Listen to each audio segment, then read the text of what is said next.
What will happen to America, EVs, and Tesla with Donald Trump in charge? The market for electric vehicles and businesses like Tesla may be significantly impacted by Donald Trump's possible return to the president. The policies of his administration have the potential to alter industry dynamics, incentives, and regulatory frameworks, impacting not only consumer behavior, but also the larger automotive environment in the United States. Here are 7 key points to consider regarding how Trump's leadership might impact America, EVs, and Tesla. Number 7. Economic growth and tax cuts. Tax cuts are the main tactic Donald Trump has continuously promoted as a means of promoting economic expansion. The Tax Cuts and Jobs Act of 2017 was a major revamp of the U.S. tax system during his first term. It reduced the corporate tax rate from 35% to 21% and offered a number of deductions targeted at both individuals and companies. Advocates contend that these reductions encouraged businesses to make capital expenditures, recruit more staff, and raise pay, which had a knock-on effect on the entire economy. But this strategy also sparked questions about fiscal responsibility. Detractors noted that tax cuts of this kind may worsen federal deficits, which were already rising before the COVID-19 outbreak. Due in part to these initiatives, the Congressional Budget Office predicted that the national debt would surpass $30 trillion. Furthermore, tax reductions tend to have less of an impact on middle-class families and small enterprises than on huge corporations. Trump's tax proposals could temporarily increase economic activity, but they could also increase income disparity and make it more difficult to pay for necessary public services. Number 6. Trade policies and tariffs. Trump has made protectionism a key component of his trade policies, especially when it comes to China, whom he has referred to as a strategic rival. In order to safeguard American manufacturing jobs from what he characterized as unfair trade practices and currency manipulation by foreign governments, his administration imposed tariffs, most notably on steel and aluminum.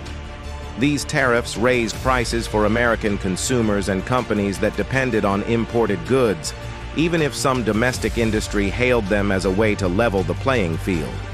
For instance, producers who used steel in their goods had to pay more for inputs, which they frequently did by raising prices for customers. Trump might start trade conflicts that could hurt American exports if he were to increase these tariffs or impose new ones that target other nations. This would cause additional supply chain disruptions worldwide and prompt retaliatory levies from those countries. Long-term effects of such policies might include a decline in American businesses' ability to compete in foreign markets and a rise in inflationary pressures at home as consumers deal with growing costs. Number 5. Deregulation. Trump's administration has made deregulation a key component of its economic plan, aiming to lessen government control over a number of industries, including healthcare, finance, and energy. Trump oversaw the repeal of a number of laws put in place by earlier administrations to safeguard consumer rights, the environment, and public health. For example, he retracted the Obama administration's auto emissions rules and pulled out of the Paris Climate Agreement. Although this deregulatory strategy was presented as a way to boost economic growth by lowering businesses' compliance costs, environmentalists and public health advocates expressed serious concerns about it because they contend that such measures can have a negative impact on public health and air quality. This tendency could help traditional energy industries like coal and oil by reducing operating costs if Trump continues it in a future government. But it could also impede investments in renewable energy technology that are essential for combating climate change. Finding a balance between promoting economic expansion and guaranteeing sustainable practices that safeguard the environment and the general welfare is the difficult part. Number 4. Impact on electric vehicles. The market for electric vehicles is at a turning point in its growth, and both new and established automakers are investing heavily in it.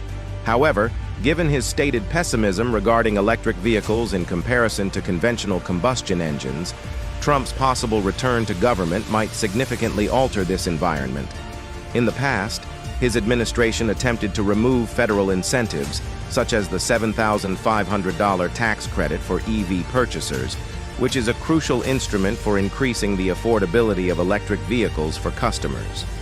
In the absence of such incentives, the initial cost of buying an EV might increase dramatically, which might deter buyers from abandoning gasoline-powered cars at a time when many nations are attempting to meet their climate pledges by moving toward greener alternatives. Other manufacturers who are making significant investments in EV technology as part of their long-term plans may also be negatively impacted by this change, in addition to Tesla. Additionally, if federal support declines under Trump's administration, it may impede the construction of infrastructure like charging stations that is essential for reducing consumer range anxiety and encouraging broader acceptance of EVs nationwide. Number 3. Labor market changes. In the past, Trump's immigration policies have emphasized stringent enforcement actions meant to lower the number of illegal immigrants entering the country. His government promoted policies like tightening visa requirements for foreign employees and boosting expenditures for border security. Should he carry out these measures when he returns to power, they might have a substantial effect on a number of economic sectors that depend largely on labor from immigrants, especially construction, hospitality, agriculture, and several service sectors where wages are generally lower than average. Due to salary expectations or working circumstances, many firms rely on undocumented workers or temporary visa holders to cover positions that are frequently challenging to staff with domestic labor. There could be widespread labor shortages in these industries if there is a significant reduction in the amount of available labor. This would force employers to raise wages significantly in order to attract workers, which might help some low-wage workers but ultimately result in higher prices for consumers as businesses pass on higher labor costs through price increases on goods and services, such as inflationary pressures brought on by rising production costs or trade tensions with other nations that affect exports, as well as labor market dynamics that affect consumer spending power as we move into an uncertain future. In result, major changes in U.S. trade dynamics, economic policy, and the electric vehicle market may result from Donald Trump's possible return to the president. His emphasis on deregulation, tax cuts, and protectionist trade policies may boost GDP in the near term, but they may also worsen inflation and pose problems for industries that depend on foreign labor. If you liked our video, please hit the like button and subscribe to our YouTube channel.